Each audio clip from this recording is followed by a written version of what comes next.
Right,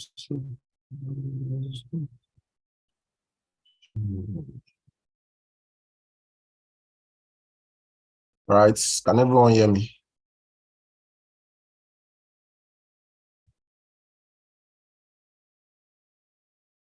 All right. Good morning, everyone, and yeah, welcome you to today's community events. With us today, we are having our front-end meetup, and the theme of the event is DOM manipulation using Java. Right. Can everyone hear me?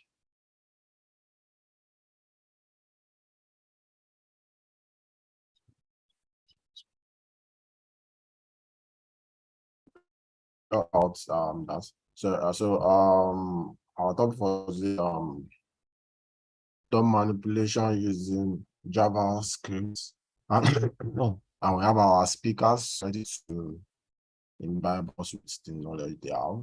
So our first speaker is going to be Mr. Stephen Uchenna Ogechi, and he graduated from the Nnamdi University, BSc in Economics, and is a software developer at Ports Terminal Services Limited, Lagos. So I'm sure that he's well prepared and ready to give us an exposure to the topic.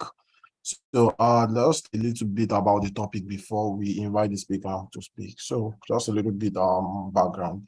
So in web design development, DOM stands for Document Object Model, and it's a programming interface that allows us to create, change, or remove elements from a website document.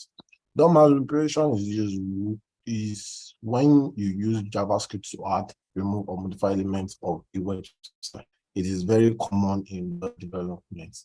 This is just the start, just a basic knowledge of what this topic is going to be about. So as we start, the speakers are going to shed more light on that. So join me and welcome Mr. Stephen Ogechi to take the mic now and start this presentation now. Thank you, sir. You can start now. Okay, thank you.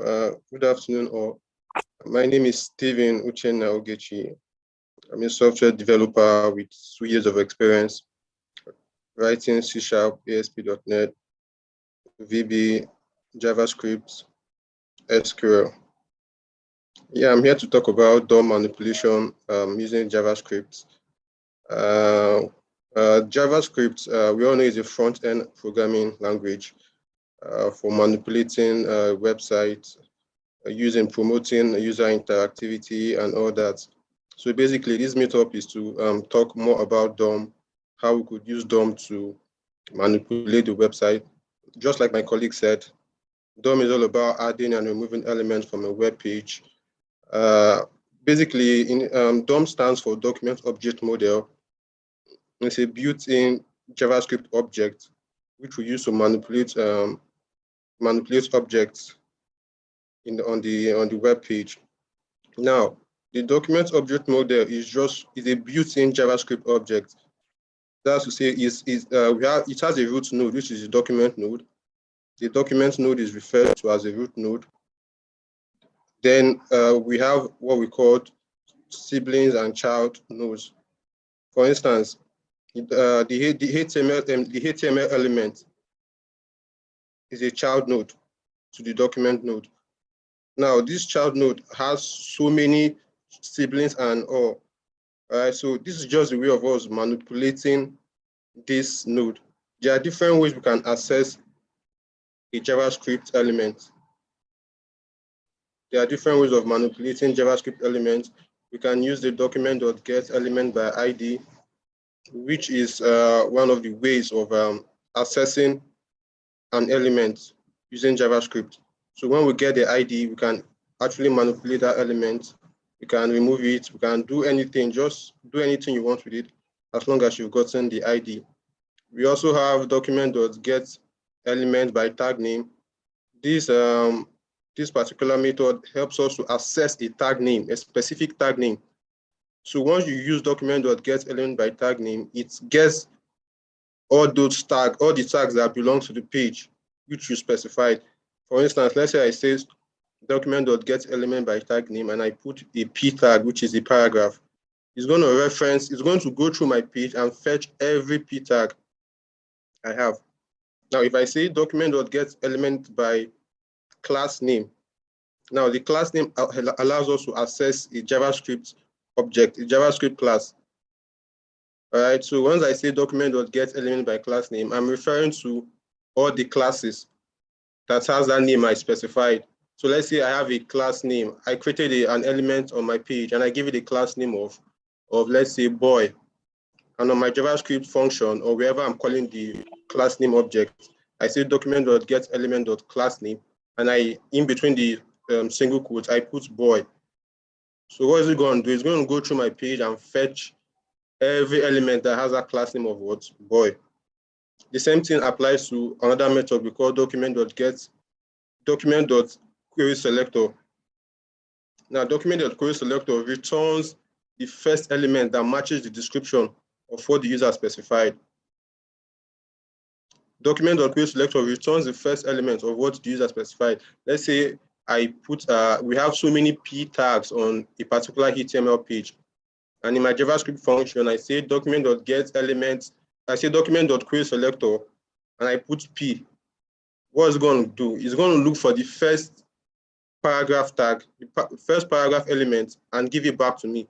So I can console.log it. I can just create a variable, maybe probably call the variable var_get p tags, and I say var_get p tags is equals to document.querySelector, and I pass p. Now, if I console log the variable name I created, get p tags, it's going to give me the first p, the first element, which is p, the first paragraph element that's on my page. It's not going to give me every other thing. But there's another method we can use to get a collection of what elements, which is the querySelector all. The querySelector all, which is a JavaScript object method, allows us to get a collection of elements that has a specified class name or element, depending on what we put as a search criteria. Now, if I say document.querySelector all, and I pass in a class name of what boy. Now, let's say I have an li tag. I have an li tag inside of a UL, and inside the li tag has a class name of boy. I have let's say I have 4 li tags, right? I have 4 li tags, and I give my 4 li tags a class name of what boy. Now, in my JavaScript function, when I say document.querySelector boy, now it's going to return what? A collection of what that li tags. It's not going to return just one, because the querySelector all doesn't return one. It returns a collection of what object. So it's going to fetch what all the li tags that has that class name of what boy. Now, these are ways of, I'm mentioning the ways we can what manipulate the DOM using what JavaScript methods. I listed document.get element by ID, which access what a specific ID. Document.get element by class name, by tag name, sorry, which was looks for a particular tags, which it looks for tags and it looks for all the tags and return it. Right? Document.get element by class name, which I said it returns what a specific class, a specific element that has what the class name is specified. Now, document.querySelector all returns what a collection of what elements or class name, depending on what you put in. You can use the element as a search criteria. You can use the class name as a search criteria. Why document.querySelector guess what?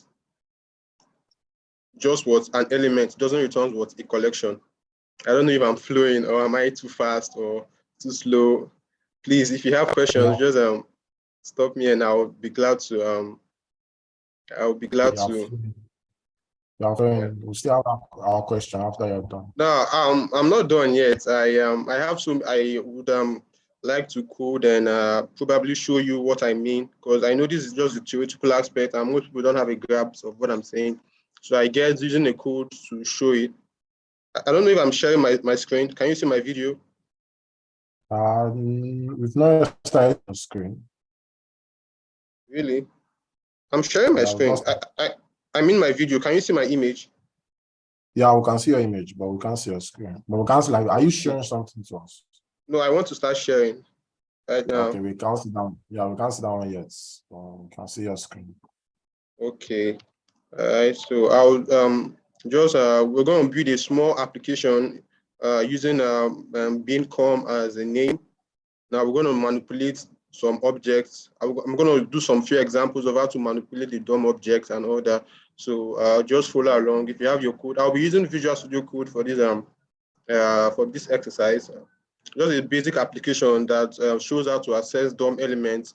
Probably we'll go and style it, add some kind of interactivity. When you click on the button, it shows a message. Then I'm going to try to manipulate it using the DOM elements. So I'll just start sharing my screen. Let me just open my. So I'll share my screen right now.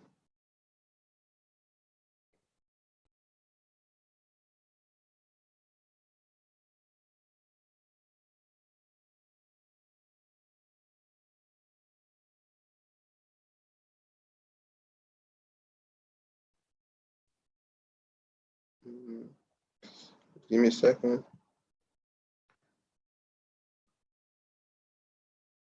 Okay.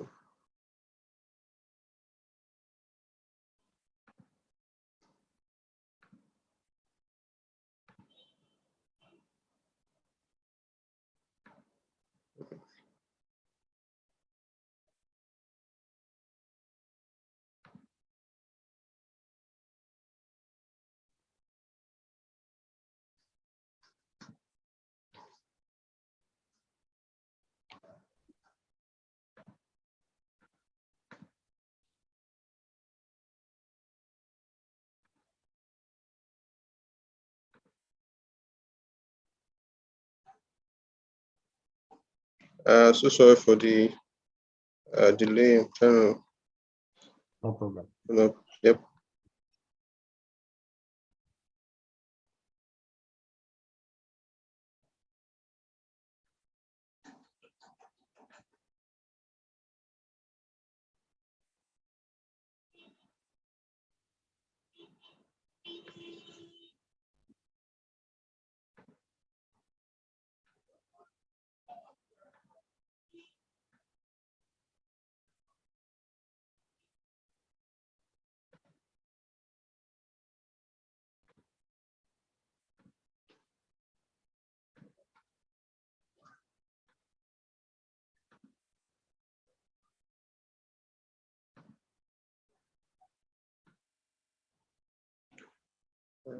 Okay.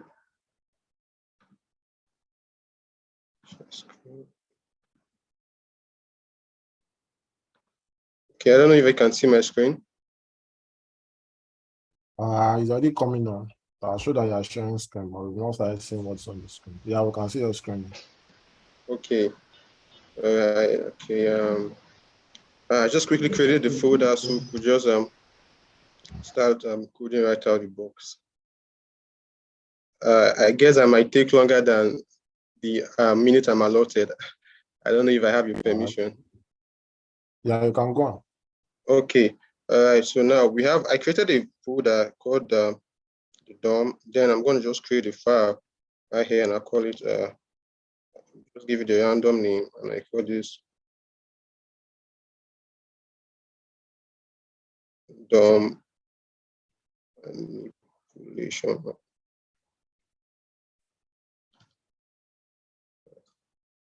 My HTML page.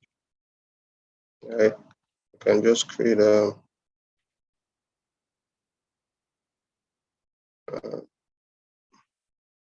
create a CSS file, start.css.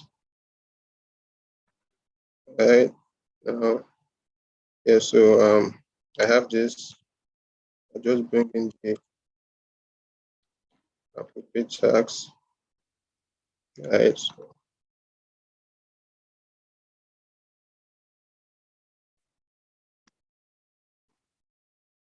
say type to.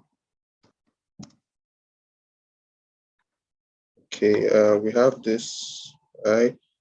So we just create the layout just quickly. Yeah.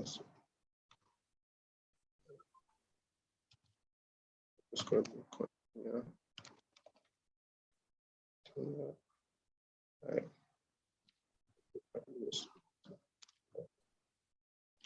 Okay.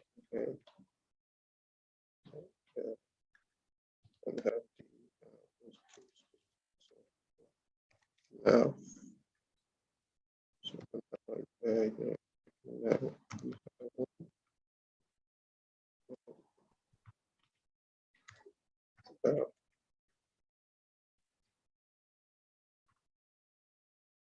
so airline syndrome, yeah, what's in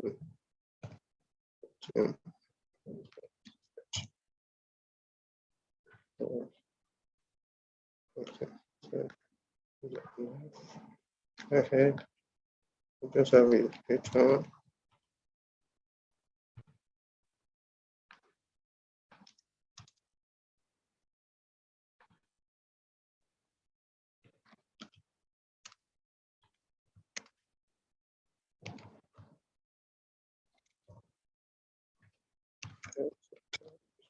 The header.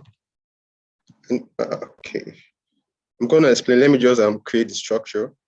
I gonna have a header here. So I header. So yep. So right here, I'm gonna have content. So right here, that would be the class left. So what I'm going to do, I'm going to have H4. Just have a paragraph that we could use the paragraph to illustrate better when I'm trying to manipulate it. So just say ouch.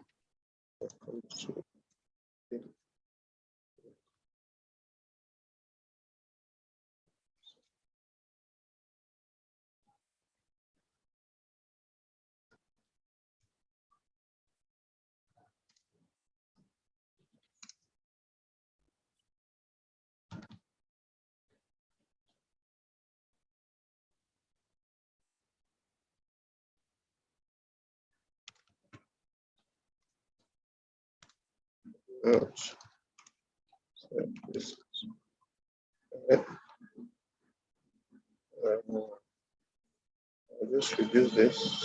See.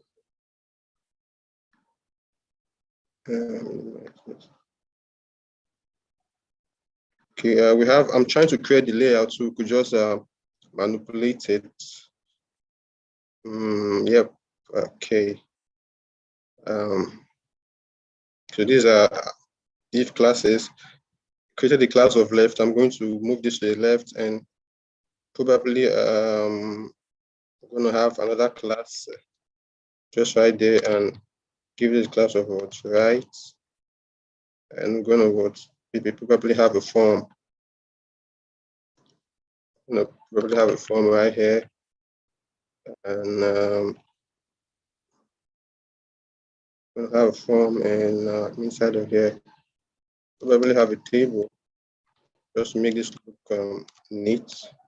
So I have a TDI here. And here's this of name.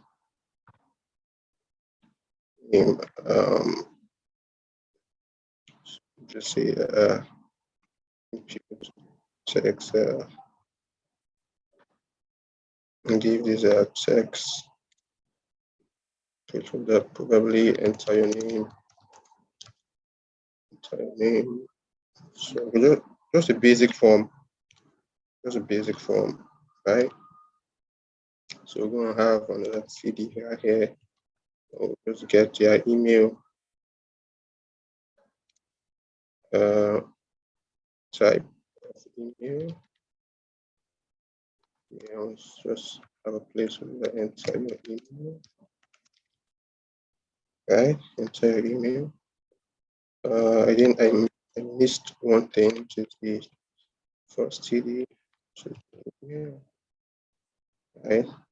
So name, email, phone number is okay. So just want to ask them for your phone number. Tell them ask for phone number.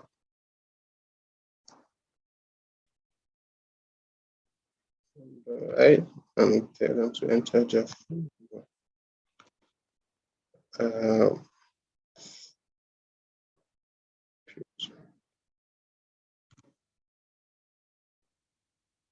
I'll just use let's use text so we don't just stress it out. So that yeah.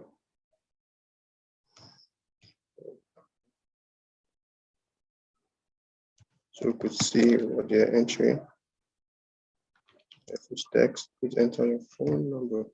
All right. Okay. This is cool. Right here, we just have our last which is for the submit.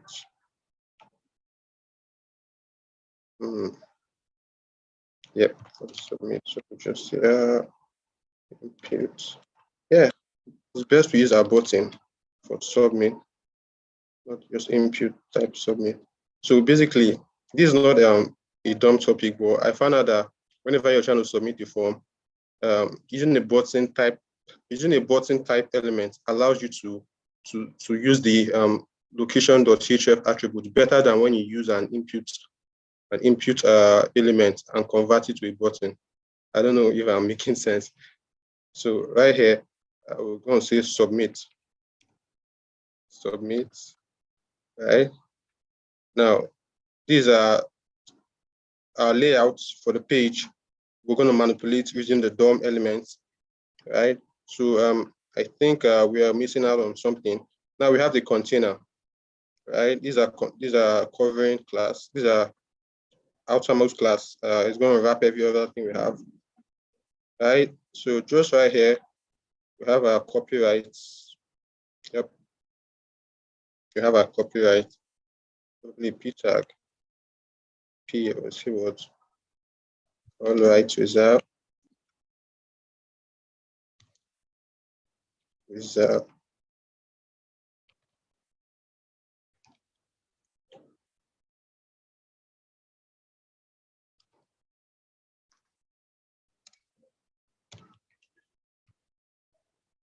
Come 2020.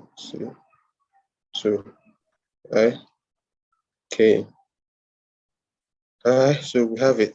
So for this particular session, we're going to use an external style sheet, and also an external JavaScript file, right? I guess that's a professional way of manipulating the DOM elements. We can use the inline, we could use the internal.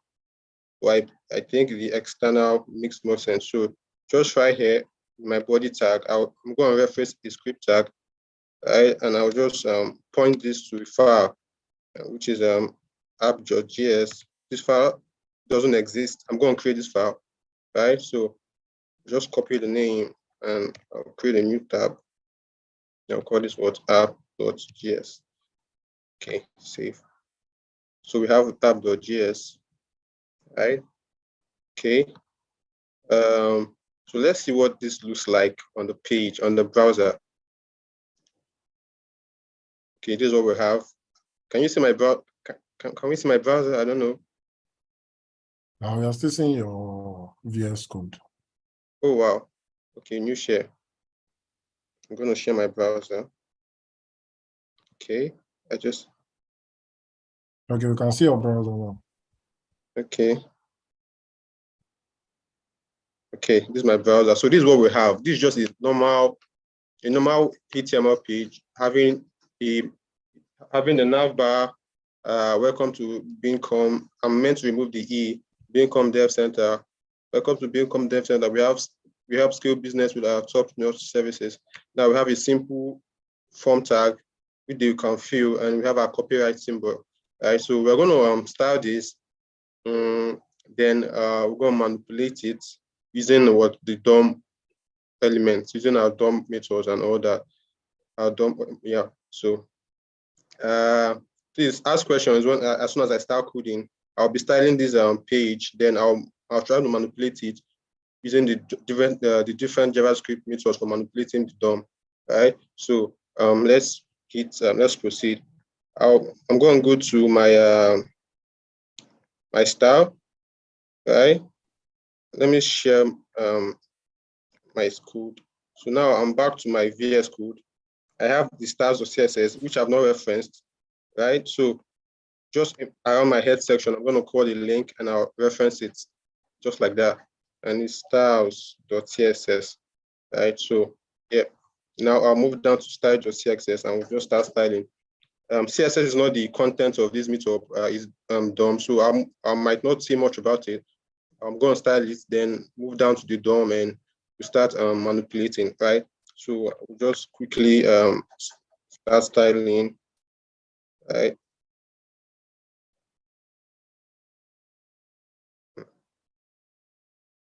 So it's not saved yet, saved. Sorry for that. Okay.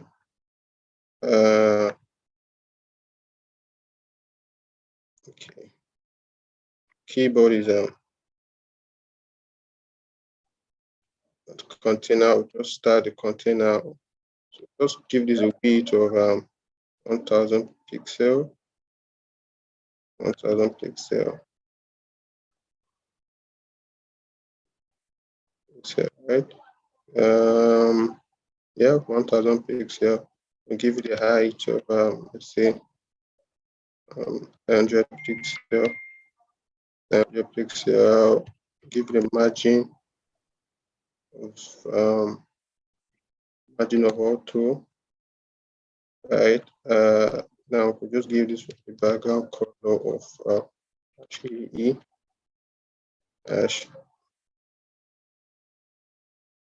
The keyboard just changed. Noticed it.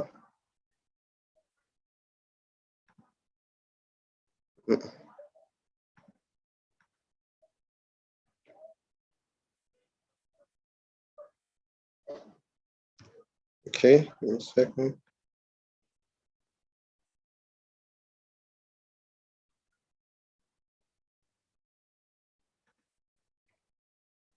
Okay, I'm back.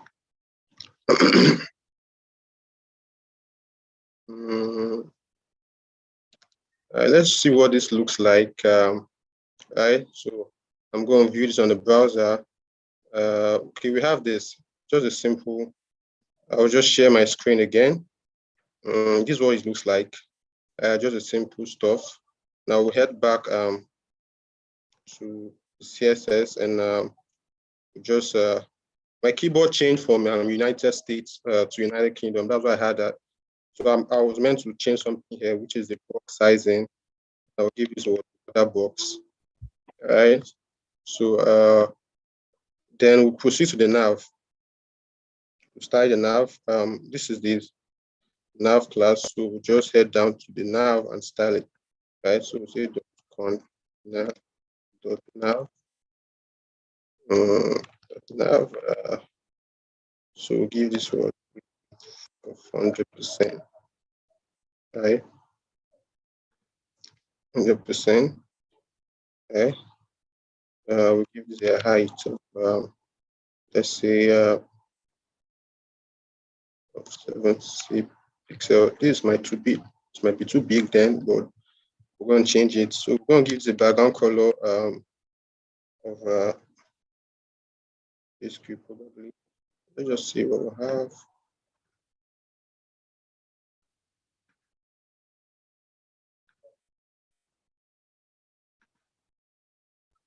Okay, new share. Okay, this is what it looks like. All right, so yep, we're getting to our goal. All right, so we head back to our code. Now we style the URL and all that. Like I said, this is not a CSS Meetup and all that. But I'm just going to be fast while I'm doing this. Right, so I'm going to start the URL, then the li. Right, so we move down to the URL. I'll just say list type this. Give the list type of none to remove. Yeah, we use that to remove the unordered list, the dots. Let me just share so you see what that did to the effect it had. Just remove the unordered list, which is for the UL. We all know that UL means unordered list. Why OL means ordered list, right? So we use the list type none to remove the dot symbol. Yeah, that. So just move back to the code and we start the li. Yeah. Right. So we move back and CSS. We see what where just reference the li. We see what flow this to the left. Left.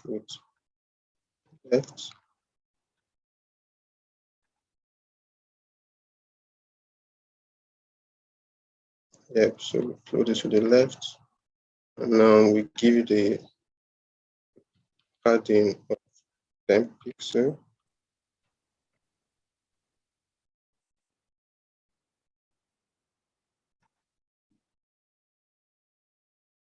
Padding of 10 pixels. Then we give this a margin pixel as well. Save this. Okay, let me share. So what we have. So this is how it looks like. Right. So we have this. We'll head back to our style. Right. So yeah, I think we're close to our goal. So we style our header and that. So we move back to container dot did I give the header a class name? Yeah, I did. What head dot container dot what head. Right. Now we give you what okay, let's just say text align center and see what happens. It's not a CSS class. Yeah, it's centered, but the professional way of doing this is referencing the tag name that has it, right? So this is what we have centered. So so what we're going to do now, we're going to float this to the left and this to the right, right? We're going to float welcome to Bincom Dev Center. We help scale business with our top-notch services to the left, right? Then we float this form input elements to the right, just to have a basic UI, just friendly and all that, right? So so now that's our contents, right? So we move back to our CSS. We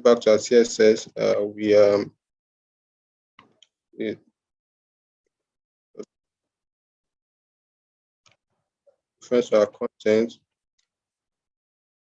right? Dot so give this a width of 100%, right? Give this a height of 300 pixel, right? So that's what we're going to do. Now we reference the content left and right and float accordingly. Now we say content left, give it a width of let's say 40%. Right. I'll say what float left. I will just copy this and paste and change this to what's right. Then we float it to the right. So let's see what we have on the screen.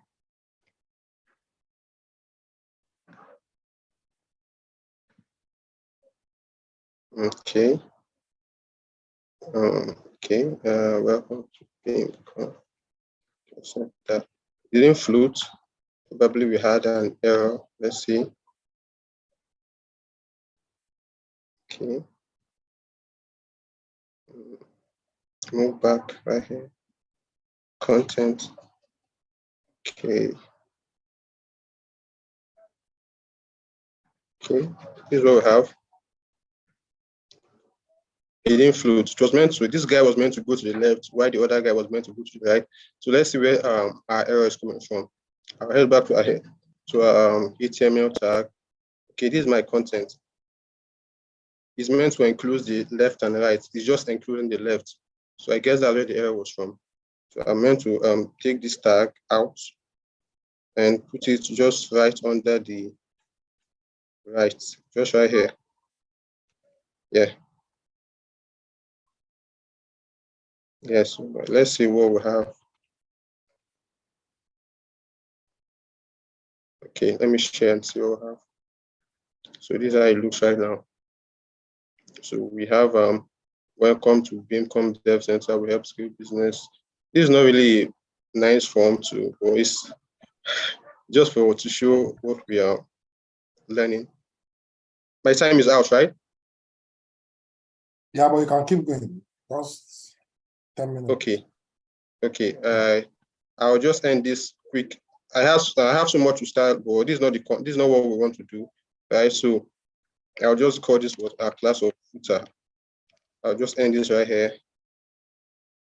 Footer, and reference this class dot footer and center it. Align center. Okay. Okay, we have this. The height is too much, and I'll just head down to this and make this 400.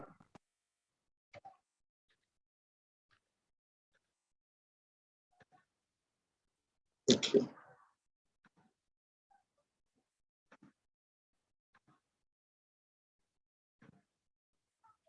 Floating out. Yep, floating out. I'll give this 600 pixel. Okay. Okay, we have this, a simple form. Now we're going to manipulate this form using JavaScript, right? So we have a simple markup we want to manipulate. So we are diving into what our topic for the day, which is manipulating what the DOM using JavaScript. So I'll head down to the JavaScript file and we go. So now we have our JavaScript file, right? So I'm going to like use the function. Just give this a random name. Manipulation, right? Okay, so we have this. So how do we manipulate? Like I said, we have several methods of manipulating the DOM. We have the document.getElement by ID, by tag name, by class name, dot query selector, and query selector all. Okay, so I'm going to start with what's the ID, which is what's the basic. Now, I want to access this. Welcome to Bincom Dev Center. We help scale business with our top-notch services. Right, so I want to access this and probably do something with it, right? Okay, now what do? I need to get, I can't access this element if I don't get the ID. The only way I can manipulate this is by getting the ID or the class name, or just, there has to be a unique identifier to this particular text. So let's head to our code and see what we have. Right, so now I'm back to the, okay, let me share this. Now, as you can see, this is a p tag, right? But it doesn't have an attribute. Like, we didn't give it a class, an ID attribute or a class attribute. Remember, the attributes are also they are also member of the DOM element. They are also nodes, right? So they are considered as members of the DOM, right? So now this, I want to give this an ID attribute of what's it called? We'll give you an ID of intro. So we have an ID of intro. Our p element has an ID of intro. Now we want to manipulate our p element using the JavaScript method getElement by ID to access this guy. So how do we do that? We head straight to our JavaScript to manipulate this particular element. Right now we head right here. Remember, we have a function, right? And this is what I want. I want on click of this function, we would try to manipulate the elements on click of this function, right? So I'll just say intro. I can use var or const depending on, right? So I can use var intro. It's just a variable. It's equals to what documents dot get elements by ID, just using the dot to access it. Now, what do? I'll just very carefully, the single quotes, more professional with the single quotes, right? Now you pass in the ID, which is intro. Now, what do I want to do? Now, doing this, I've accessed this particular elements, right? So I want to manipulate this now. Now, document.getElement by ID is one of the ways we could access the DOM elements using JavaScript. Now, this is not complete. We have to end it with a single quote. Now, I want to say intro dot style, intro dot style, let's say dot font size is equals to, for instance, I could just set this to let's say 30 pixel. Let's see what happens. Right now, I want to manipulate the font size of our heading of our introduction. Now, remember this particular JavaScript, this logic is inside of a function. So that means we have to invoke this function somewhere to see this code run, right? And where do I want to invoke this function? I want to call it on on the button click, right? I want it to be I want the change to take effect on a button click, right? So I'll head to my form, right? Now, right here in the button, we have a JavaScript event handler, which is the onClick event handler, right? So I'll just pass in my function like so,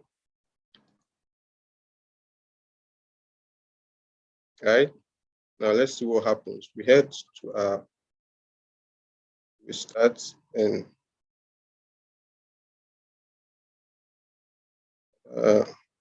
okay.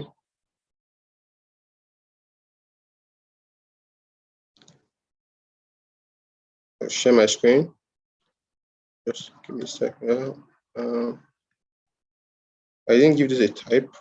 Our button is missing out on something. I'll close this. Okay, we are meant to give this. Okay. We have an error. So, Sorry? I think it had okay. Initially it had a double N like the button. Yeah. I saw it, Sarah. Thank you. I just got it right. Hope it's correct now. Yeah. So go and move. Thank you for answering the question. Go and move back to now we'll start this again. Now let's see what happens when I click on this button. I'll share my screen. I'm sharing my screen at the moment. Now we have this simple form. Welcome to Bincom Dev Center. Remember, I had a function which is manipulation, and I said on click of that function, I want to change the font size of the P. Right? Just a simple way of accessing these elements and manipulating it, which is what our content is all about, manipulation, right? Now, if I click on my button, as you can see, welcome to Bincom Dev Center. We help scale business with our top-notch services. Now we have what we just did. We just manipulated this element using document.getElement by ID. Now we are not just limited to just the font size. We can access all the CSS properties, the font size, the background color, the font family, and all that. We are not just limited to font size. So I can just go back there, right? And I can use this guy, just paste this, and I say font family. I just give this Tahoma. I can equally give this a background color, right? Give this background color of let's say maroon.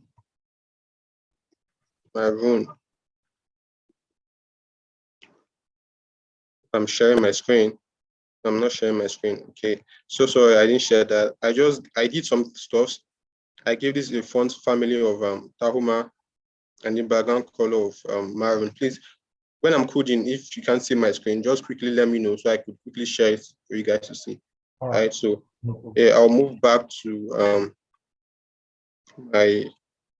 now I'll try to submit, and we have welcome to Bincom Dev Center and all that.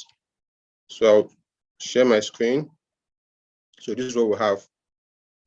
So like I said, we are not just limited to font size. We can access the CSS properties as long as we've gotten that element using JavaScript. Now, when you have access to an element, you can manipulate it the way you want, change the position, float it from the left to the right. You can even remove it from the screen and all that. We can change the background color as well. Now, let's see, we want to change the color. We head back to our, just copy this and paste, and you see a color over to white. Right. So I'll save this, share again, and we'll submit again. We have welcome to Bincom Center. We have skill business and all that. All right, so we just learned how to manipulate the DOM using the document.getElement by ID, which is one of the basic ways of manipulating the DOM in JavaScript. Right. So I'm going to call. I hope I still have some more time. I'm going to talk about the examples, the class name, get element by class name, by query selector and query selector all. Then we're going to use a loop to manipulate and all that, right? So let's go back. We have still about 8 minutes. Sorry, how many minutes? Like 8 minutes. 40 minutes. Okay, thank you. Let me just manage my. Okay, let me manage my time. All right. So the second speaker is already available. I think I saw the okay. Second speaker. Okay, I'm so sorry for taking his time. I apologize. Yeah. So I'll head back to my code, right?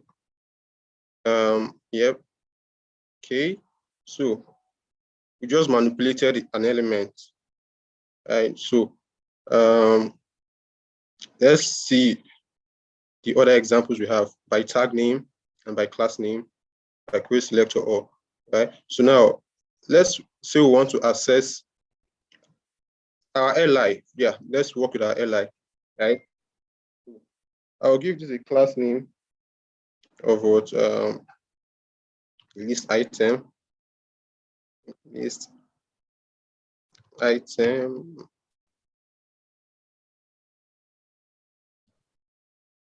So just copy this. Paste this. Paste this. Paste this. Okay. Now you have this. Now head back to my.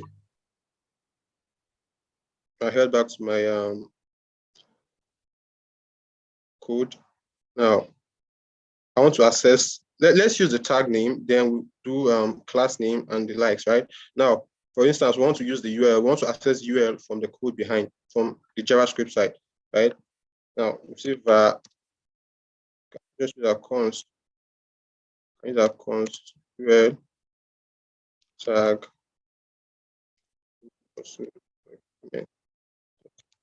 Get ID.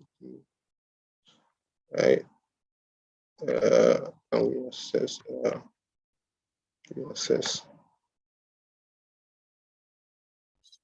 Okay, I'm doing by ID now. No, so this is wrong because I want to access what an element, right? So I can't use by what ID. I use by what tag name. Document dot get element by tag name. This guy right here. Right now we have by tag name, and we have what by tag names. So I'll use this first one. So this is the one I want to use, right? Now I'm going to pass in what UL just right there. I'll end my statement and what I'll just console log this out. Console.log, and I'll just pass in my variable. Passing my variable And I'll just close this up and save. Now head back to my, and I'll start this. I'll start it up. Now, as soon as I submit this form, now let's inspect and see what happens. We have to go to our console. Now, let me do this again. Right now, our console, we have nothing, right? I'll try to submit and see what happens. Now I submit, as you can see, it console logged what that UL. Look at it right there. It says what HTML collection UL. So now we can see what we have in the UL. So this is the way of accessing an element by what the tag name.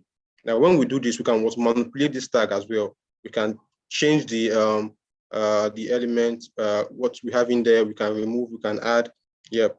So that's just how you access an element by tag name. Now I have this tag name.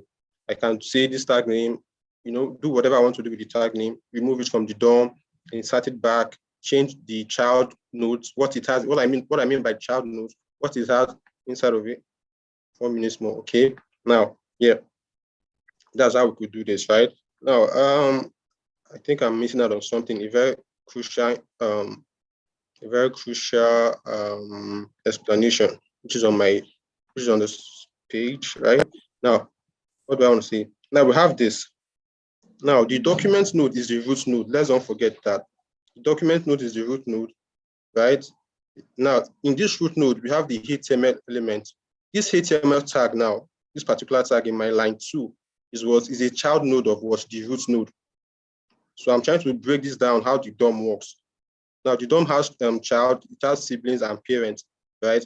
The document node is the parent of what the HTML node, this HTML tag. Why this HTML element is what is the child to what the parent, which is what the document. Now, this HTML tag has what its own child. Now, head is a child of what HTML, right? Head is a child of HTML because why is it a child? It is under HTML. Body is what is a child of HTML as well. Now, head and body are siblings. I don't know if you're getting me right. Head and body are siblings. Sorry? So we are. Okay, yeah. The head and the body are siblings. Why? Because they are on the same level. They are not nexted in between like each other. Like they are not inside of each other. They are like they are independent. So when something is independent, like we call them what siblings, right? Now the head and the body are siblings. Why the title and the link are what child towards the head. So that's just how the DOM works.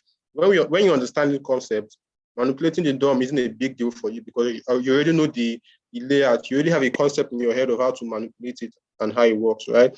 So that's just how it works. Now the body has what the div is the child to what body, as just like the same way the UL is a child to div. This div is a parent to the UL, and just like that. So just the child parent, that's just how it goes. Child parent and all that. Right. So yeah, that's what I wanted to explain to you guys. And I'll head back to my JS. Now we manipulated the UL using the document.getElement by what tag name. Now let's say we want to use the class name to access what a collection of what elements. Now let's don't forget, I gave this a class name of what list item. All right.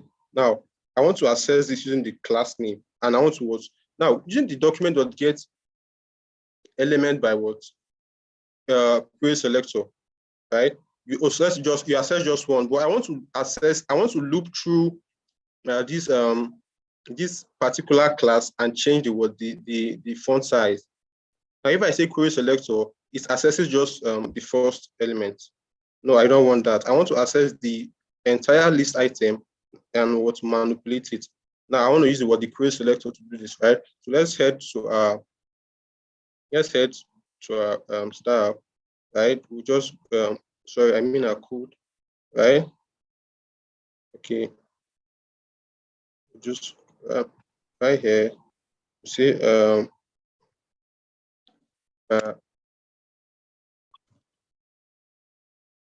use selector, use selector, right?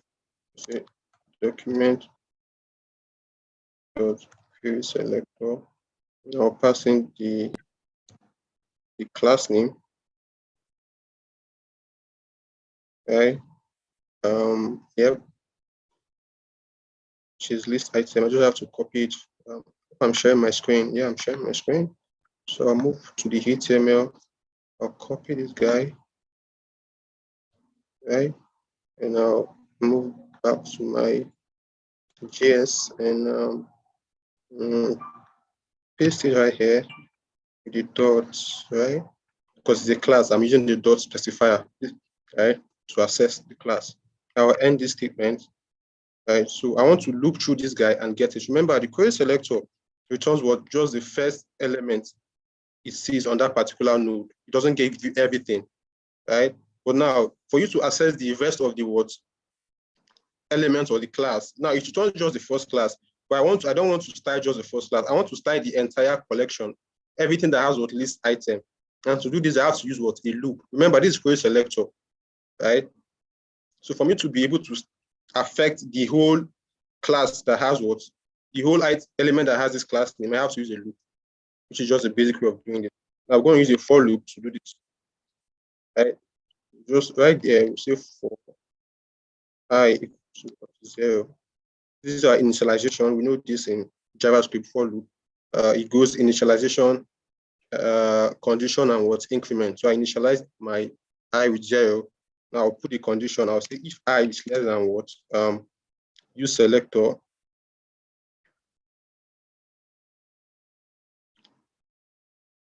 dot what length, because I want to access what the entire item, right? Now don't forget, I have to terminate. Remember, this is wrong because I've not terminated this. I said if I is equals to 0, yeah, it's terminated now. If I is less than what, use selector dot length. What do I want to do? I want to increment, right? Which is what the last condition. I what plus plus. Now we have a for loop. Now we are using the use selector, which is a variable we declare to access what list item. Now what do I want to do? I have to get what? I have to index my use selector, right? Just like so. And I'll pass in what I, right? Is the index, and I'll say what I dot style dot font size. So we want to change this font size to 30 pixel. Right? Okay. So we have this. We have a simple loop. Right?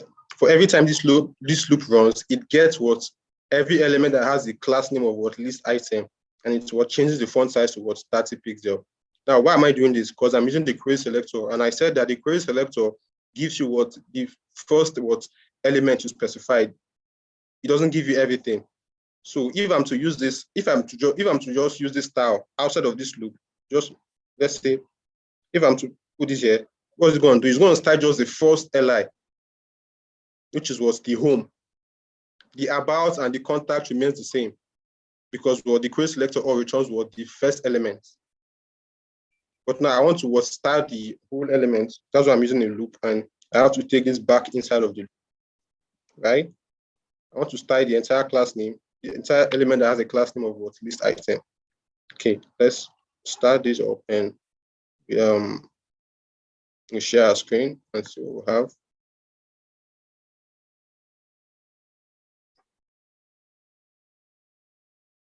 Okay. This didn't change. Let's see what we did wrong.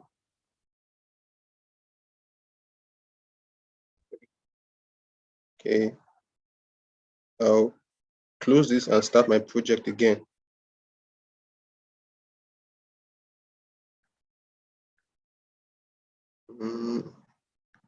Where's this? Close. I'll head back to my, and I'll check for my box.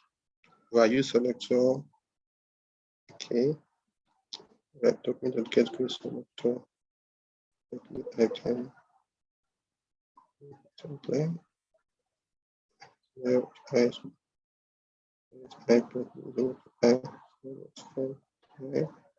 Okay. So let's save this up. Now I'll start our project again.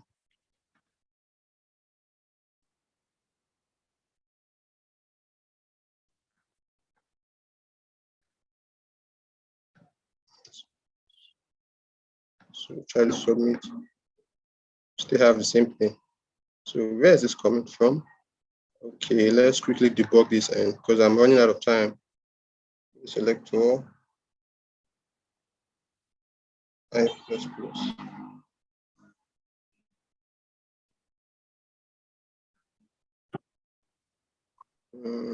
Okay. List item.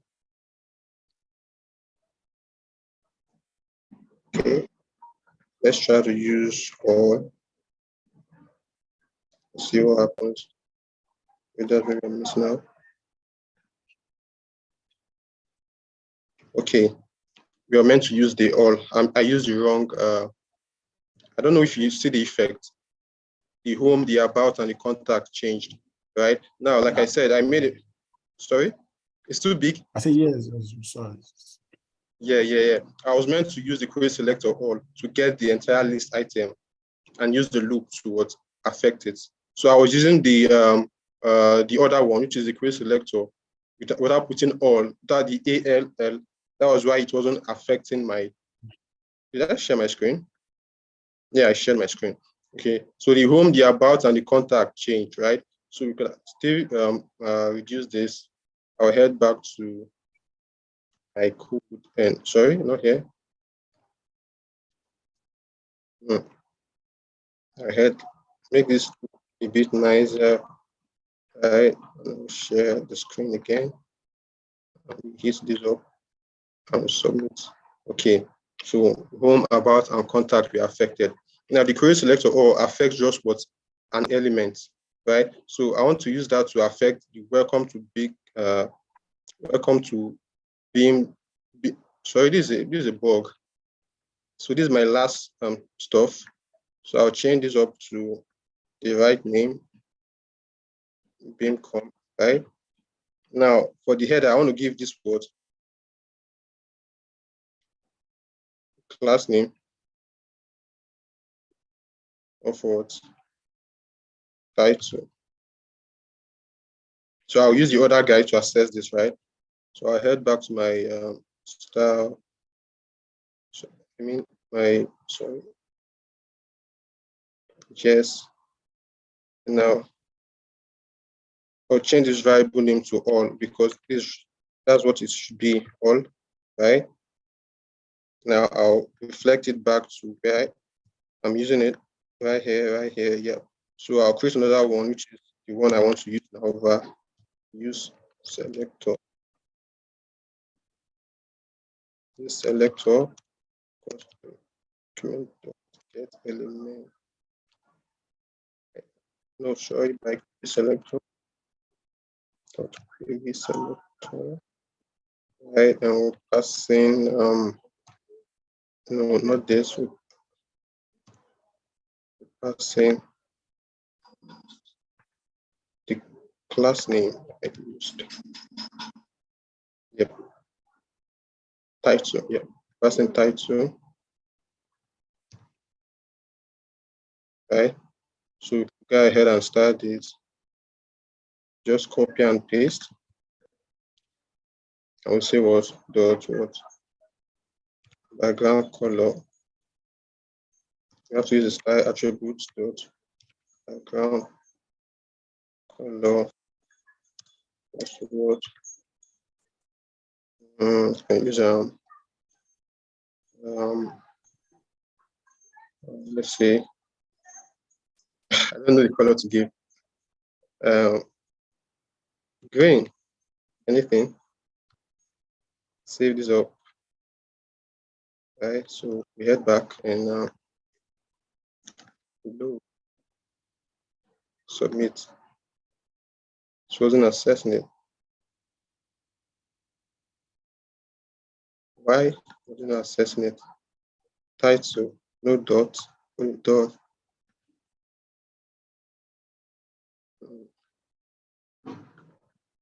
Back, submit. Okay, welcome to Bincom Dev Center.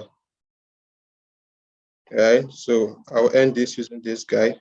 So once we submit, we have welcome to Bincom Dev Center using the query selector, not all. Right. So this guy used our heading, our navbar, which is the home about contact. We're using what query selector all to what access this guy and change the font size. While the header, which is our title, we are using what the query selector to what style it. So that's just it. Thank you for having me. I appreciate the timing and all that. Yeah. So thank you. Right. Welcome. Yeah, thank you for today's presentation. It was lovely. Mm-hmm. So yeah, we would be having our second speaker now. Before our second speaker comes to speak, we just want the first speaker to know that there'll be a question and answer segment after the All right. speaker's presentation. And now we'll be playing a video to tell you some of the services to render at Bincom Dev Center. So it's just about 5 minutes video. So please just stay back. The second speaker is there, Sure. and we'll immediately after we'll talk. Thank you. You're welcome. Now please stop sharing your screen. All right. Yeah, thanks.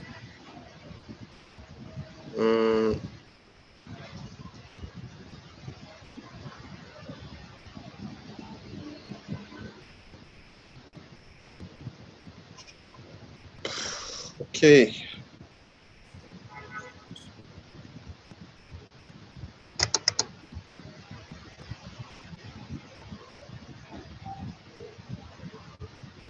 Are you already sharing your screen?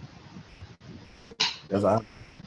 Is a multi-location tech training and development center in Nigeria, and our major objective at Bincom Dev Center is to produce over 1,000 quality tech individuals every year.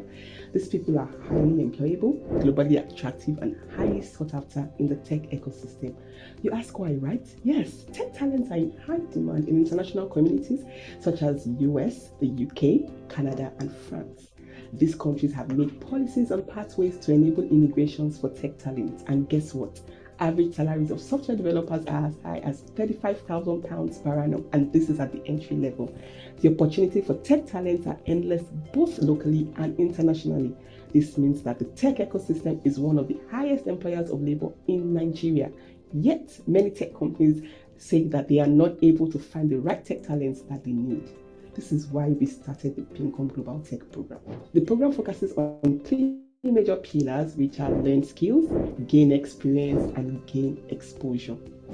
The program spans between 1 to 2 years, and during this period, trainees are taken through an in-depth curriculum in their chosen tech tracks and also in development of soft skills required for them to become globally attractive in the tech ecosystem, both locally and internationally. This program helps trainees to learn tech skills, gain relevant tech experience, and also exposure to the endless possibilities and opportunities available in the tech ecosystem all over the world. Listen to some of the testimonials of our past trainees. Yes, I had high hopes and expectations while joining Bincom Academy, and trust me, believe you me, yes. Choose from. Some of the technical knowledge tracks include the data science track, which is starting with Python. We have the backend track starting with PHP, the front-end mobile app track starting with JavaScript, the DevOps infrastructure track. We have the UI UX graphics track, and also the software testing and quality assurance track. And apart from the technical and software programming knowledge tracks, we also have business knowledge tracks that are equally highly paid across the world. And some of them include the project, service, and product management track starting with Agile. We have the digital marketing, performance marketing track as well. That's interesting, right? Yes. This is a highly intensive program. You need to be able to commit at least 40 hours every week to the program. You can choose from our various shifts. We have the regular shift, which is the 40 hours weekly, 8 a.m. to 5 p.m. on weekdays and 1 to 2 Saturdays a month. We have the night shift, the 40 hours weekly, which is 5 p.m. till late on weekdays and 1 to 2 Saturdays every month. We also have the majorly weekend shift, which is 40 hours weekly, 10 a.m. to 8 p.m. Saturdays and Sundays, and then 4 hours every other weekdays. We also have other flexible shifts based on your availability. Yes, all you need to start are a laptop device and a passion and a hunger for IT. But wait, it gets better. We have various financing options to help you cover the cost of the program. Though the program is not free, you do not need to have money to be able to apply and be admitted to this program. The total cost of the Bincom Global Tech program over the 1 to 2 years period is 1.2 million naira. And we have one of the financing options available is the income sharing agreement, which means that the company will sponsor you through the entire program and you only start paying when you start earning income after the program. This means that aside the skills, the experience, and the exposure, the company is also willing to invest their money on you. It doesn't get better than that. What are you waiting for? Hurry up to bincom.net/globaltech and register to launch your global tech career. Thank you.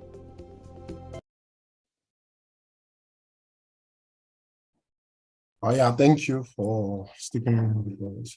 Yeah, so we'll be inviting the second speaker, which is Mr. Samuel Sugar, to take the stage and invite us with knowledge also. Thank you for staying with us. Thank you for joining. Thank you, Mr. Samuel. You can go on.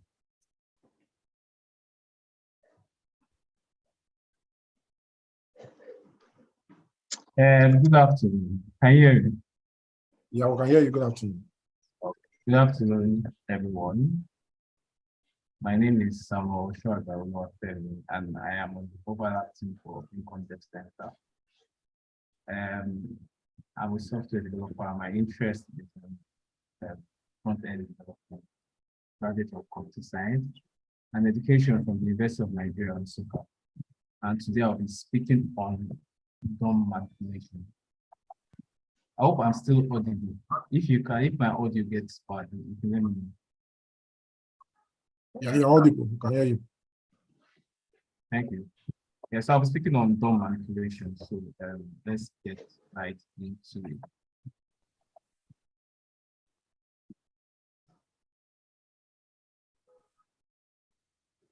Yeah, hope you can see my screen. Yeah, we can see your screen.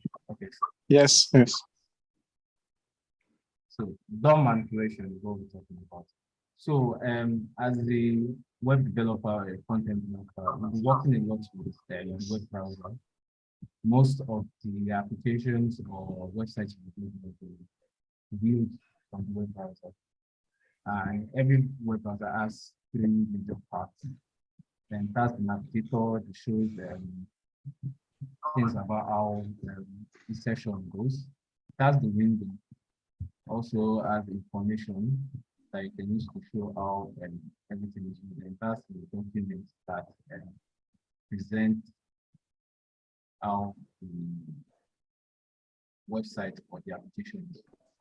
And that is where we do most of our talking about.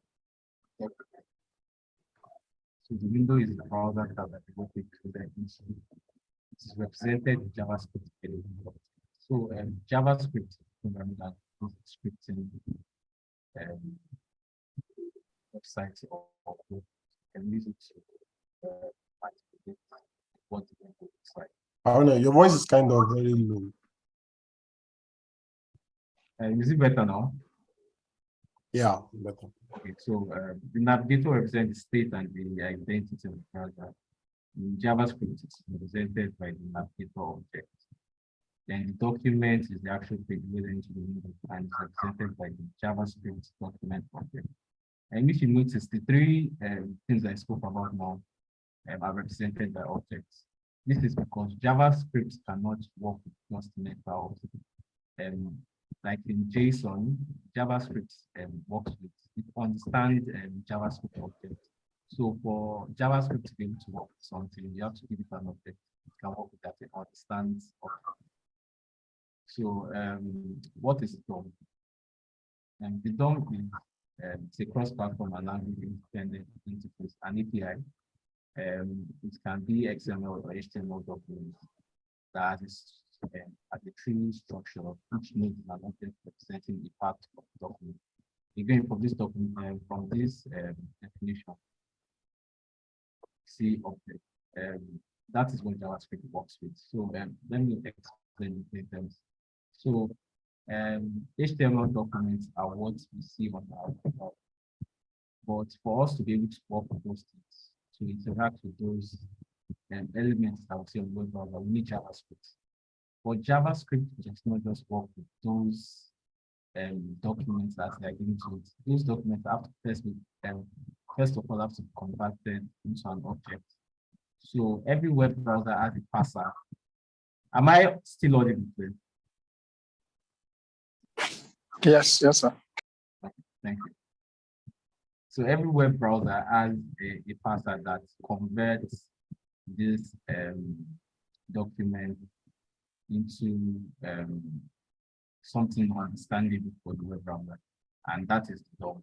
The DOM is what it converts this HTML document or XML document into a tree-like structure from what the definition is saying. That tree-like structure is what JavaScript wants. It's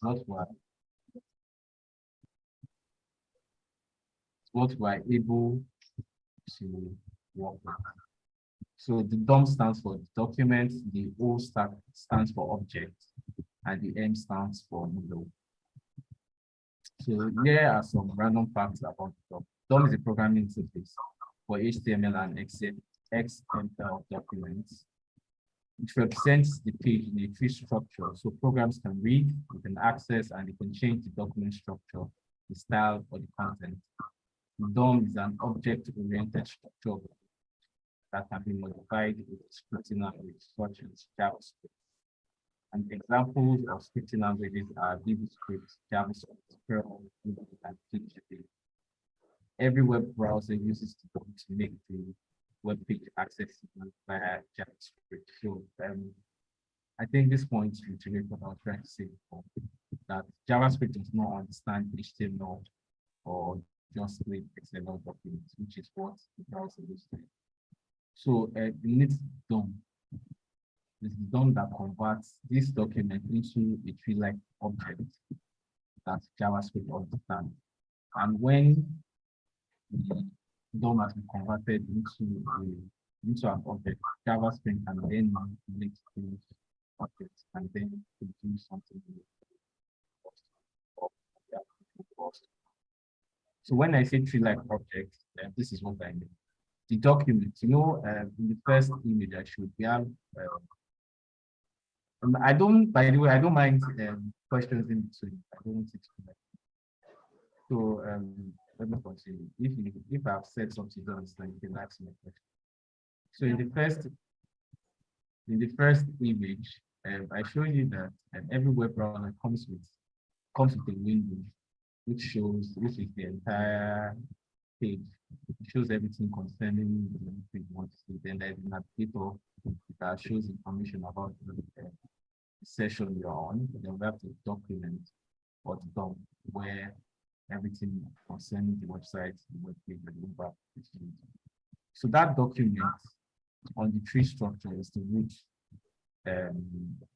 it's the parent of the root elements. Then the HTML document is the root element, which has the head and the body tag. So if you know anything about HTML, you know there's always an head tag, then there's always a body tag.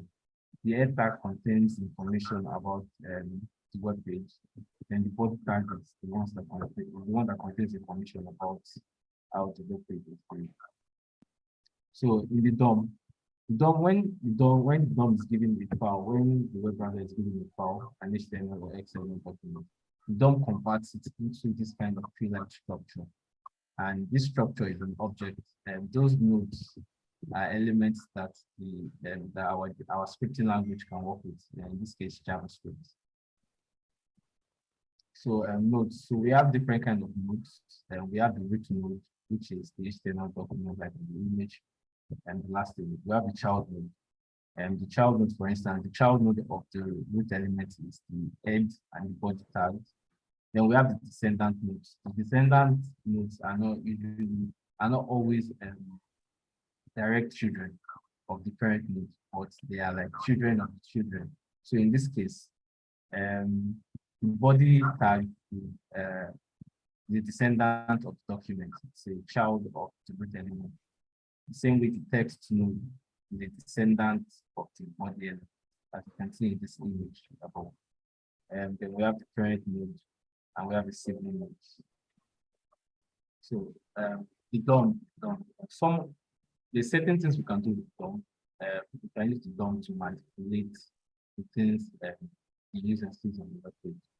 And some of the things we can do with DOM is that we can change all these HTML elements in the page, change all the HTML attributes in the page, change all the CSS style in the page, remove existing HTML elements and attributes. We can add new HTML elements and attributes. JavaScript can react to all existing HTML events on the page. JavaScript can create new HTML events on the page. So basically, we can do a lot of things with JavaScript. When the DOM converts this file into document with JavaScript, certain things can happen. We can add elements, we can style it. We can do so many things with JavaScript in the DOM. At the end of this presentation, I'll show you a simple demo of what we can do with DOM manipulation. So DOM manipulation is when we use JavaScript to add and modify elements, like very common web development. We can manipulate DOM objects with JavaScript because JavaScript looks at the HTML document only in the DOM form because it can only operate on objects. So in DOM manipulation, there's certain selectors you have to know. You have to find them, or you should know how to use them. So there are different kinds of selectors, there are different kinds of methods. For some of the ones we'll be looking at get elements by tag name, get elements by class name, get elements by ID, query selector all, get attributes, and set attributes. Those are some of the things. Then we have events. Like when I say events, I mean actions. So when you're on the website or the web page, certain actions are certain events. Like when you click on the button, the entry of data, the mouse enter, mouse. There are certain events that you can use to work with the DOM. You can say when you click on the mouse to this, when you click on submit. So there are certain things you can do with the DOM. Show this, and those are the events which we're talking about. So, for example, if you want to create a node, because when the HTML file is converted into an object, those objects are represented in it, and that's what JavaScript works with. So you first have to grab the elements you want to work with, you want to edit, or you want to change. So grabbing a reference, so you put it inside a variable. The best way to do it is by putting, you can say document dot and query selector, then pick the section or the div, the paragraph, or anything you want to select. But it's always best to put it inside a variable. So we say const sect in this example, we put it inside a variable called sect. Then we select the section. The section tag, it could be it could be an H1 tag, it could be a paragraph, it could be a div. So here we've selected the section tag. Then after selecting the tag, we want to create a new paragraph. So JavaScript, the document in JavaScript comes with inbuilt methods, and create element is one of those methods that you can use on the document. So if you want to create a p tag in HTML, remember in this last place, we already grabbed this query selector, we already grabbed the section that we're going to use later. So the second step is that you have to create a paragraph. So you're also going to put that into a variable called para. So say const para equals to document.create element. Then the element we're creating is the p tag. Then we now say para.text content. We now set the property of that text content. So, and we hope you enjoyed it, right? The third thing. So let me explain much better. So after creating the element, we created the p tag. So let me go back. So as you can see here in this image, we are on the body. So we created, we selected a section. Then we now wanted to create an element. So directly we created a key tag. So if I was going to add it to this image, the key tag is going to be a CA of either the H1 and the anchor tag. So after creating that element, if you are writing HTML, if you just write H1 tag and just put A, it won't display anything. So you need text, a text node to be inside the tag, the element you just created. So in this place here, the anchor tag has a text to my link, the H1 tag has a text to my header. So in our example here, after creating the key tag, we're going to put a text inside the para key tag. So we say para.text content equals to. So the text node created is going to be created text by using the text content method. We're going to set it to okay and create right. Then the third and final thing when creating or when appending something to the page is that text that we created in the beginning of the example. When we selected this section, I'm going to still do this in live demo. And we'll say append child para to it. And that will be this we hope you enjoyed like it's going to be displayed on the web page. And we can also remove elements by using the element.remove method. So the element we created here was the paragraph, the key tag, the para. So to remove it from the DOM, we use para.remove. And we can also, with DOM manipulation, we can also manipulate styles, the CSS properties. So if I wanted to change the color, the background color of the paragraph, we can say para.style background color equals to black. But the thing about writing code or in JavaScript is that separation of concerns. Thank you. Separation of concerns. We always prefer to put separate our HTML from our CSS style and that from our JavaScript code. So the second way of updating the style. Second way of updating the style is using the set attribute method.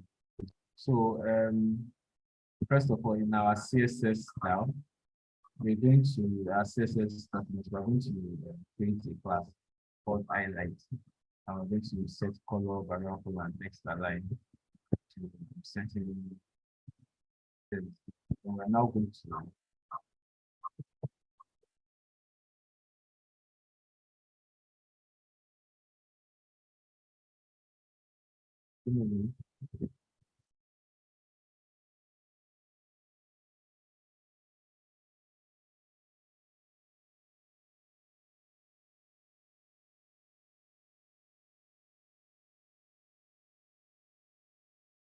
Can you still see my screen?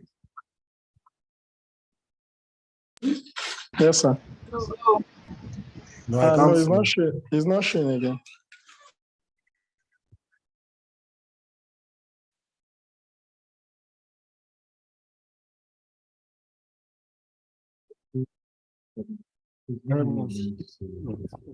Open that window bar so I can complete the slide before I move on to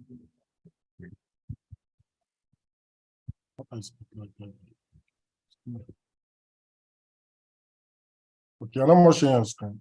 Yeah, and my window all of a sudden closed, so I'm trying to open it back. Sorry. All right, no problem.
Um,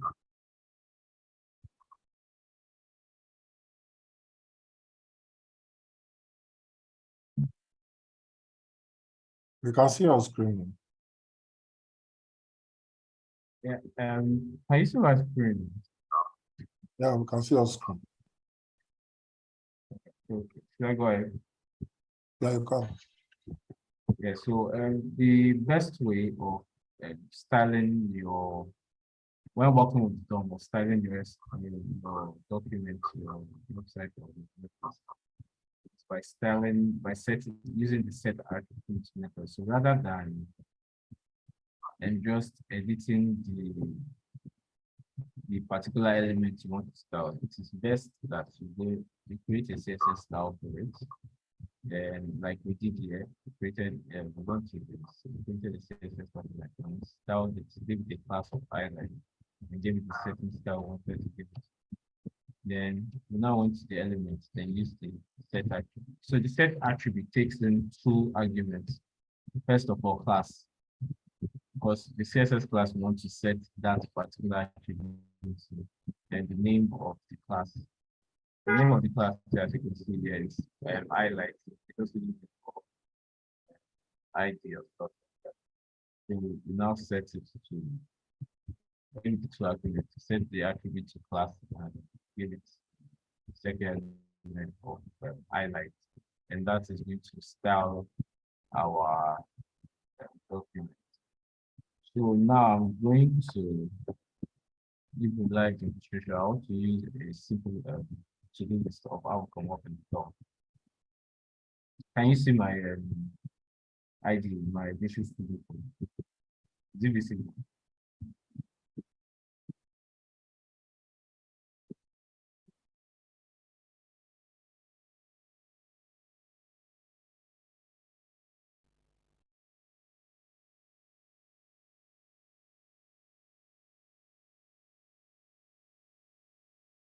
Can you see my screen? Yes, yes, sir. Yes. So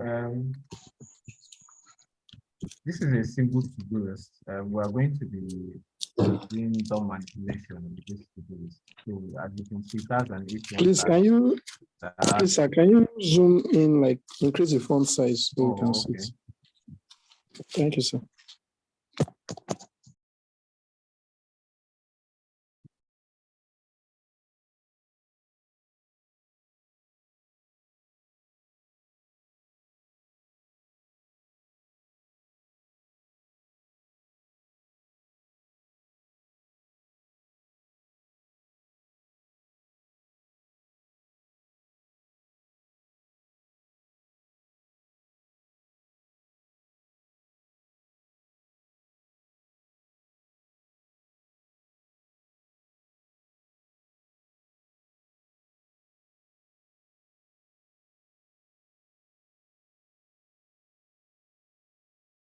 Yeah, is it better now?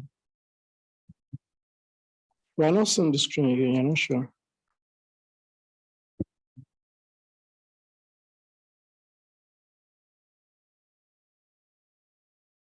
So this is what the, can you see my screen now? Yes. Yeah, you can see. Okay, so this is what simple application looks like. So we have a to-do list, each one that has value of to-do list. We have a key tag that's simply exclusive. We have a new fields tag. We have a button that will be using to edit the DOM based on the event, the click event. Then we also have an empty loop where by the time we click on the button, we're going to update this link.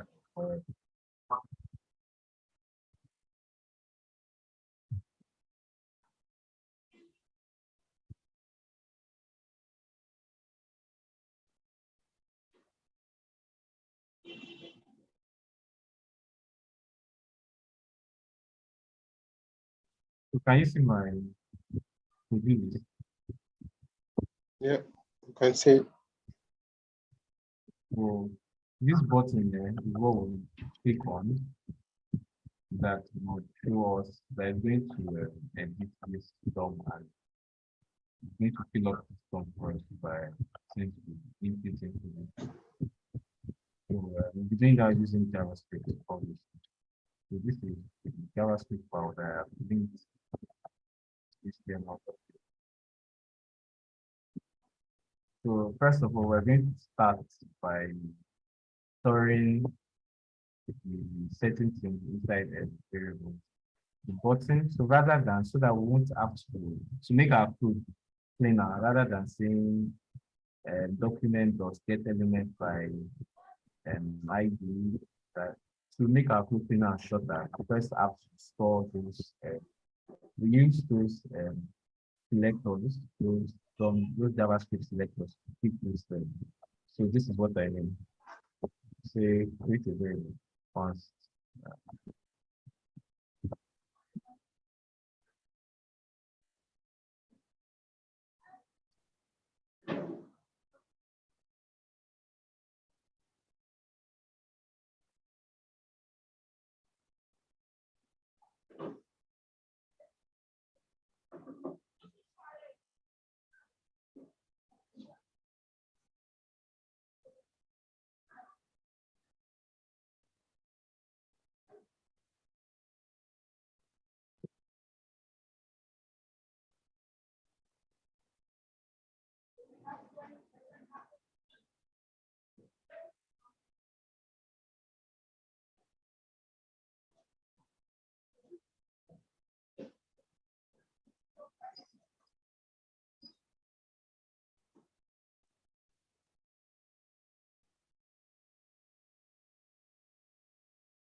Yeah, so can you guys still see my screen?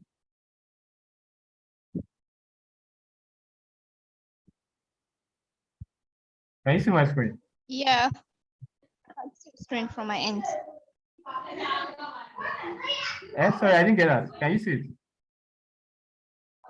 Yeah, I can see your screen from my end. I don't know others. Like I'm in Visual Studio Code. Though. What are you saying? Coding. Yeah, I can see your blue.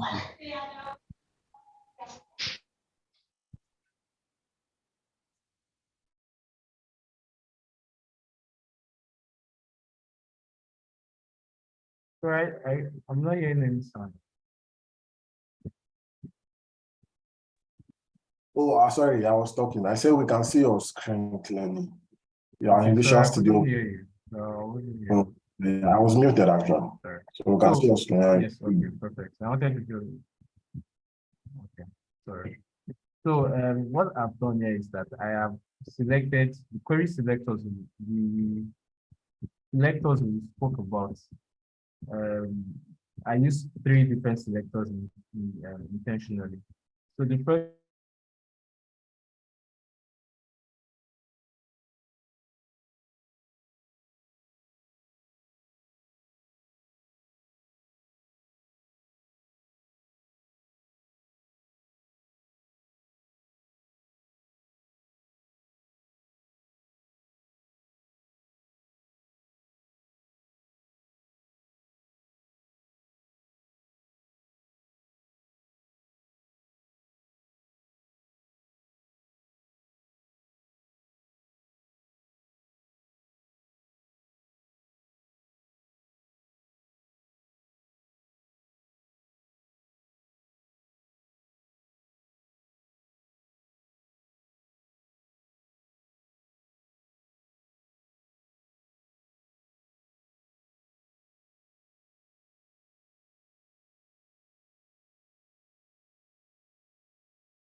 I can't see anything. Is the house quiet? I don't think it's on the phone again. I think Yeah, he has network issues. yeah, let's give him But one. he'll be joining us now. Yeah, let's give him one.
So fine.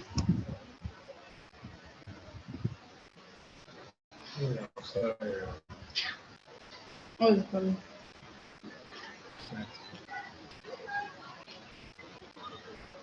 Sorry about our speaker is having some network issue. You should be joining us.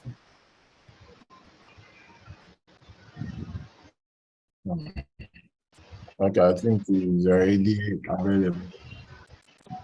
Yeah. Welcome back, Mr. Sam. Yeah, please. Yeah, sorry you can for go on. the break in translation. Yeah, so I was explaining how I used different methods.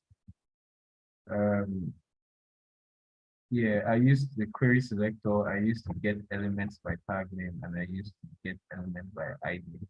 So how the query selector works is that you give it the name of the tag you want to grab.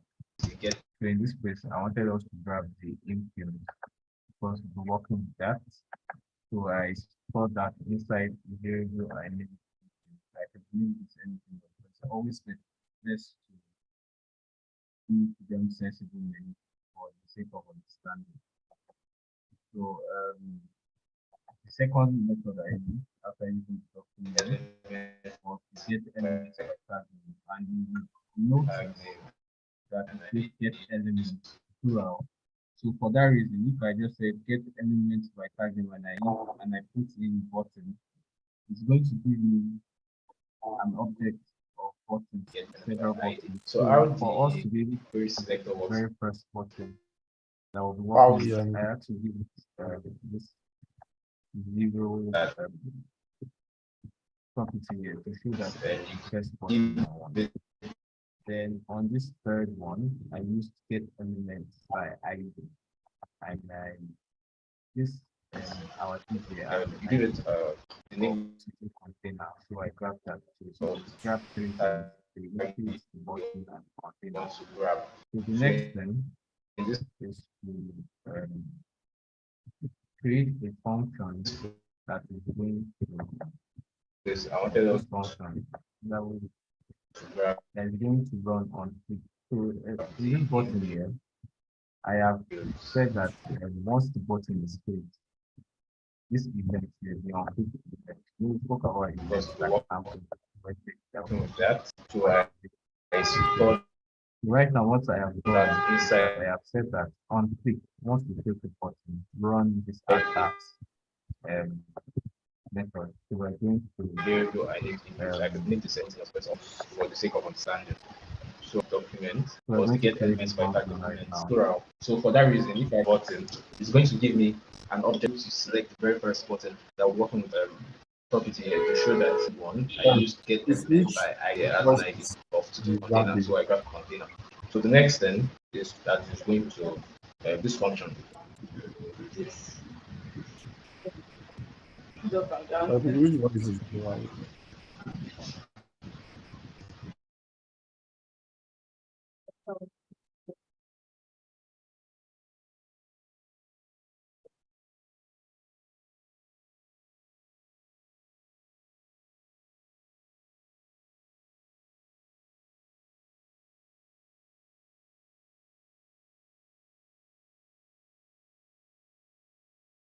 Now I don't lost my mind.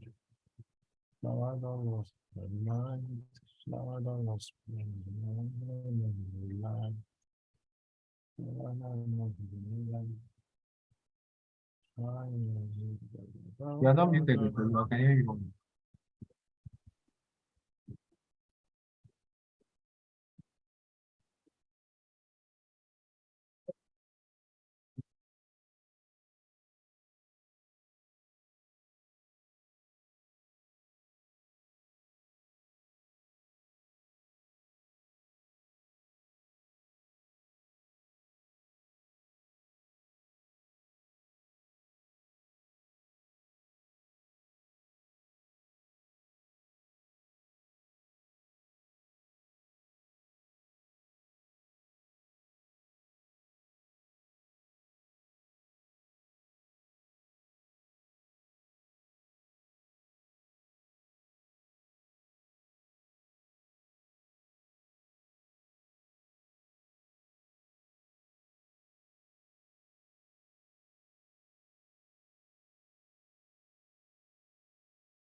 So can you guys still see my screen? Yes, sir. Sorry for I'm not the test. So This basically what what I I did did is is attack attack function. function. I'm I'm trying trying to to make this make this button button that that want to wants to click click the the button. button. We are going to run this To run this create element create method that element is method available. that is available to this document. So we say So we document say dot create document element. dot create element. Then what element And are we what creating? element are We we are creating creating? a We are key creating tag. a key tag.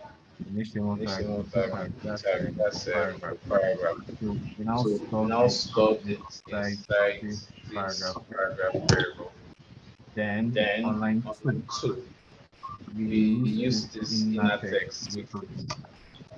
So as So I was as I was explaining explaining earlier, earlier, you know, you know, I can hear I can myself. hear Right myself. now.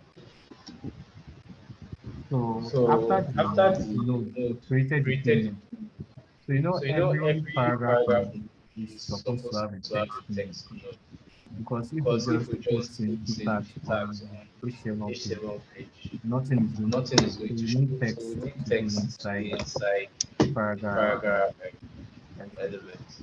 So that So is that what is what we we now use now this use dot this inner dot text inner text to do. to do. When we set We this dot set inner text this to input dot dot dot to value. input dot html Remember dot the value. input here is that we've already Remember put the in input here is that this we've already input put in element in this HTML. input element in So we HTML. now said that So now whatever said that whatever this paragraph is going to text this paragraph is going to be the value that was inputted into this input. needs to be the value that was imputed into this Then after that is created, we now have to append. append. Append child Append is child is another another method. method. So So we've we've seen seen five five methods methods now. now. We've We've seen seen query query selector, selector, get elements by tag get name, elements by get tag name, element by get ID, element by create I. element, and we send append child. So we now say that add this. So we now say that add this. So let's see that on On our our web. web.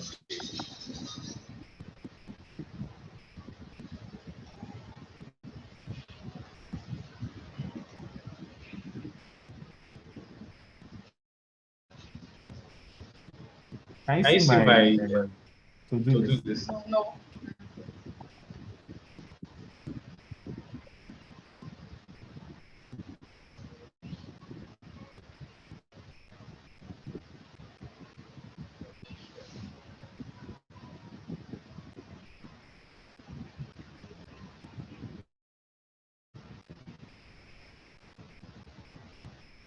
This So is this the is to-do list. this way to print it. This is the This is input the input element and element this and is this the is button. the button. So So let me see let me see. if all is If well. all is well. Yes, yes, it works. Um, Um, so as I so said as I earlier, said we earlier, we created a created variable called a group called paragraph. paragraph.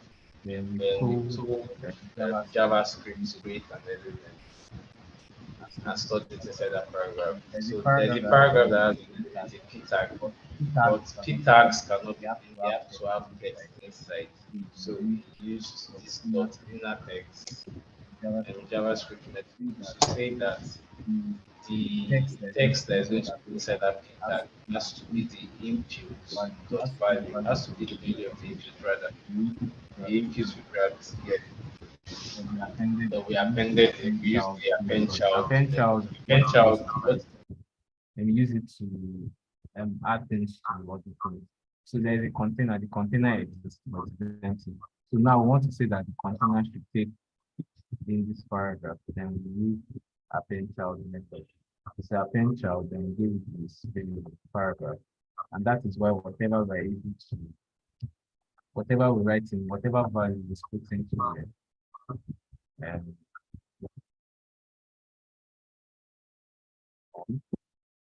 can be added by clicking on the button. Don't add it.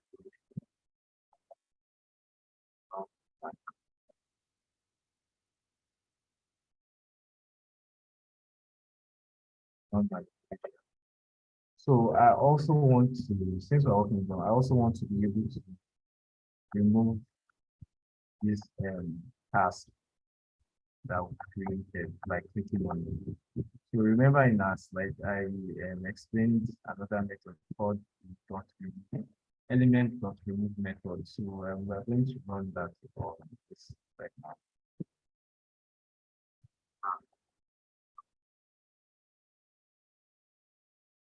Going to say now.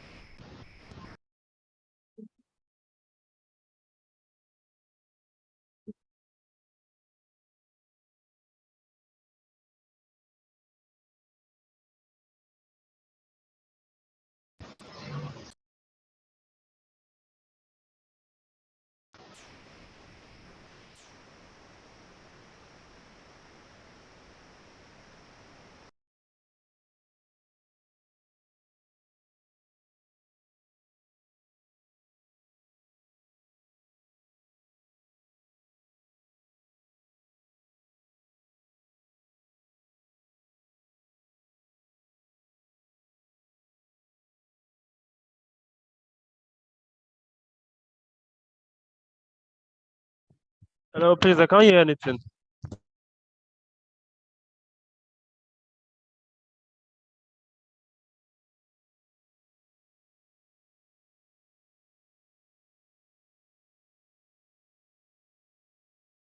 Can you hear me now? Yes, I can hear you. Okay. So I'm in my view screen. Sorry, I have to be switching in between. Zoom is not letting me share my entire screen, so I'm only allowed to share 1 window at a time. So I have to be switching in between my code editor and the web page that I'm trying to show. So forgive me for that. So yeah, so after adding this the web page, we now want to be able to remove those paragraphs that we've added to the path. So we use this remove method. So it's whatever element you want to remove from we'll use the dot remove method on it. So right now, wherever, so wait for this now. Once we this event is now this things to action or events that happen on the web page. So like the different events I was talking about, it doesn't have to click a, doesn't have to click, it could be a mouse over, it could be any event, it could be anything. So we said click once you click on this paragraph, let's let's let's JavaScript remove it from the DOM by using the dot remove method. So let's put that in action.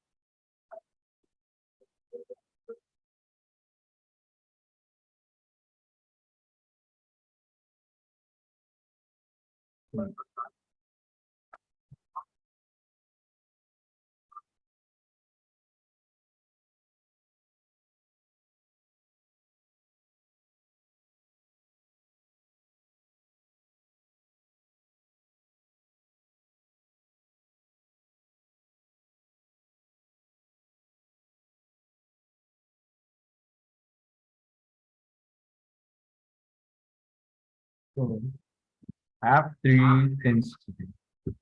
So after adding it, I want to be able to, once I've done, I've achieved that goal, and I want to move it from I can just, okay.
Since this network is out again and you are out of time already.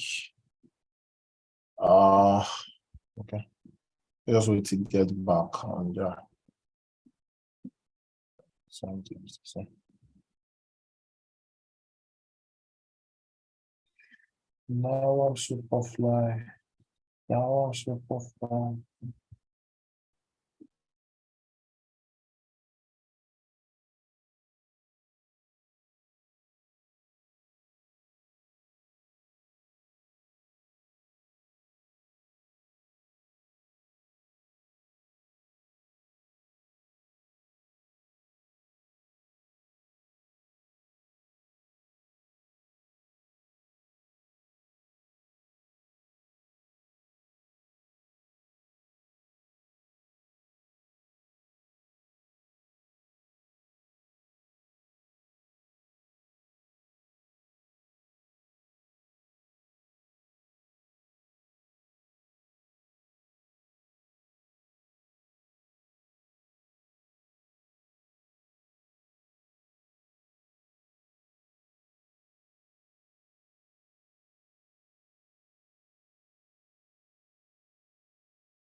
Okay, I think it's network.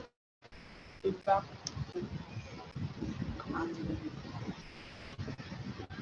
You're on the last phase now, right?